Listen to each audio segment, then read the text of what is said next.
سلام كما يتمسي كبرى سمعتنا زعبيت زينتات هاجرات نورديك كمونا قدستي هاجرا في صامتات النغربلو هرميني ميديايو كموترو نيلو محاموس عسرتو أربعة تحساس زدلنا يوم حاسرتو وانا وزينتات تاسعيب نغربلكم هنا نمكتالكم من عدمنا عندنا تبساتهم كنقدم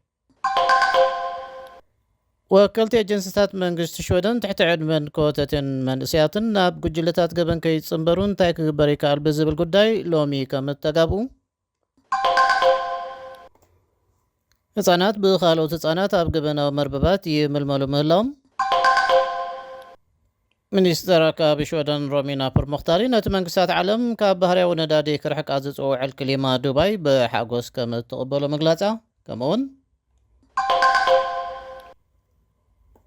ሓፈሻዊ ባይቶ ውድብ ሕብራት ሃገራት ብወሳኒ ድምፂ ኣብ ቃዛ ብቕልጡፍ ተኽሱዶ ክብል ምፅውዕን ካልኦትን ዜናታት ሒዝናልኩም ቀሪብና ኣለና ንምክትታልኩም እንደጊምና እናዓደምና ሕጂ በቐጥታ ናብ ዝርዝራቱ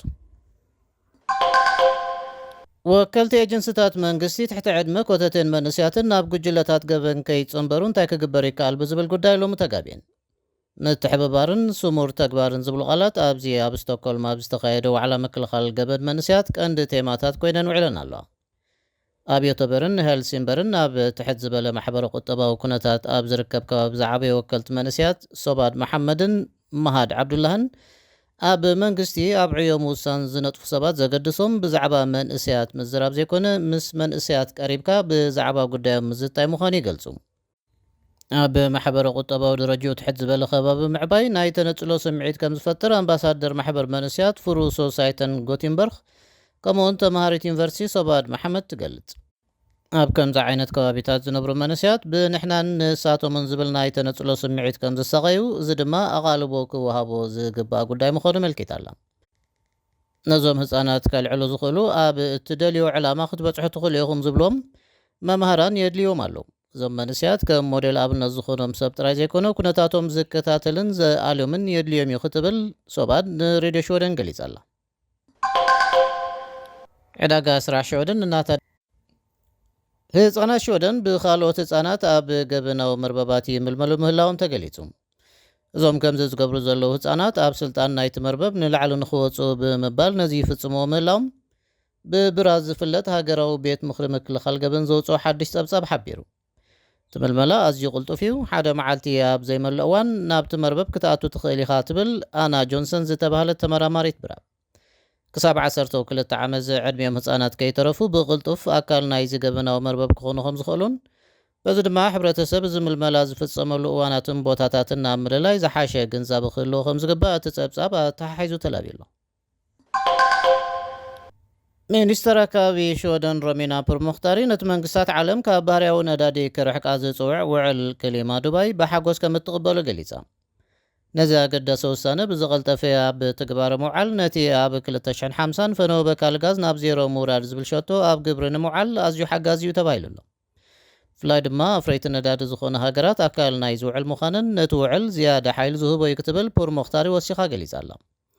ይኹን እምበር ከም ግሪንፔስ ዝኣመሰሉ ናይ ጎስጓስ ጉጅለታት እቲ ስምምዕ ክንዲ እቲ ዝድለ ርሕቀት ከም ዘይከይድ ስክፍቶኦም ገሊፆም ኣለዉ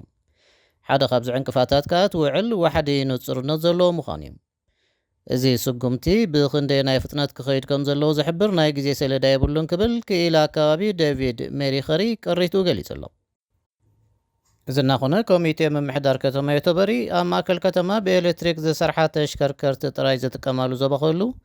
ካብ መጻረይ ነዳዲ ዝወፅእ ፈነወ በካል ጋዝ ንምንካይ ፃዕርታት ክግበር በዚ ድማ ኣሰር ካርቦን እታ ከተማ ብዛዕባ ዝንከየሉ ኣገባብ ኣመልኪቱ ይመክር ኣሎ ፈነወ ትኪ ናብቲ ዮቶበሪ ዝቕመጦ ሸቶታት ይወርድ የሎ እንትብል ኣብ ዩኒቨርሲቲ ቻልመርስ ፕሮፌሰር ኣባል ዘላቒ ምንቅስቓስ ዝኾነት ፍራንቸስ ስፕሬይ ንሳቱ ወሳኒ ውፅኢት ናይቲ ኣብ ዱባይ ዝካየድ ዘሎ ዋዕላ ኮፕ 28 ዝኾነ ባህርያዊ ነዳዲ ምውጋድ ዝብል ሓሳብ ብደረጃ ውሽጢ ዓዲ እውን ክትግበር ከም ዘለዎ ብኣጽንኦት ተላብያ ኣላ ኣብ ማልሞ ዝርከብ ኣዳለዊ ውድድር ደርፊ ዩሮቪዥን ኣብ ዝመፅእ ዓመት ግንቦት ንደረፍትን ልኡኻትን ንምቕባል 600 ወለንተኛታት ይደሉ ኣሎ ኣተሓባሪ ወለንተኛታት ዮሃን ሮኒንግ ድሮ ኣብቲ ዝቐርብ ዝተፈላለየ ግደታት ዓቢ ተገዳስነት ከም እተዓዘበ ይገልጽ ኣብዚ ብፍላይ ጽቡቕ ክእለት ቋንቋ ዘለዎም ኣመልከቲ ይድልዩ ኣለዉ ብመሰረት ፀብጻብ ሬድዮ ሽወደን مس هرميني ميديا خمز اللهم كبرى سمعتنا أموداتا ሓፈሻዊ ባይቶ ውድብ ሕቡራት ሃገራት ብወሳኒ ድምፂ ኣብ ቃዛ ብቕልጡፍ ተኽሱ ደው ክብል ፀዊዑ። እቲ ብፊንላንድ ሓዊሱ ብ153 ሃገራት ዝድገፍ ውሳነ እቲ ተጻብኦታት ደው ክብል ጥራይ ዘይኮነ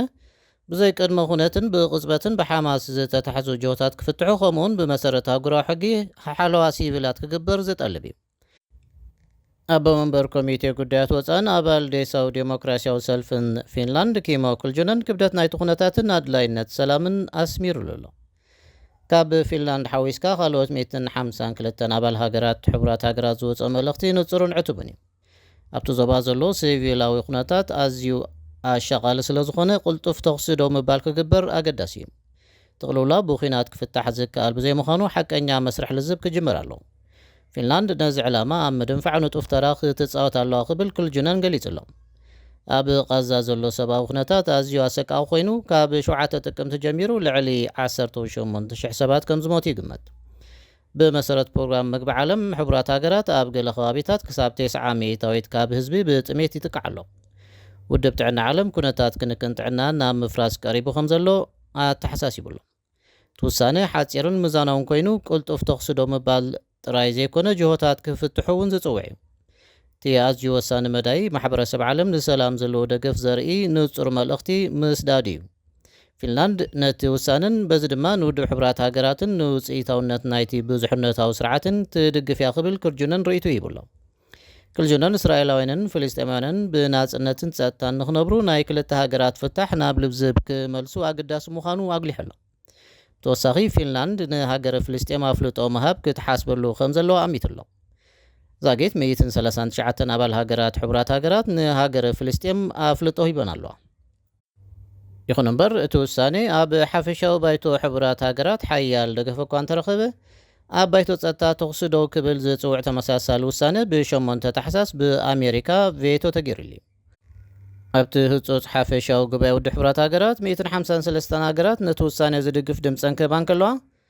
ኣሜሪካን እስራኤልን ሓዊሱ 10 ተቃወምቲ ሃገራት 23 ሃገራት ድማ ብድምፂ ተዓቅቡ ሓሊፈን ኣለዋ። ብተመሳሳሊ ዜና ሽወደን ኣብ ሓፈሻዊ ጉባኤ ሕቡራት ሃገራት ኣብ ቃዛ ብቕልጡፍ ተኽሲ ደው ምባል ዝጠልብ ውሳነ ደጊፋ ድምፃ ሂባላ።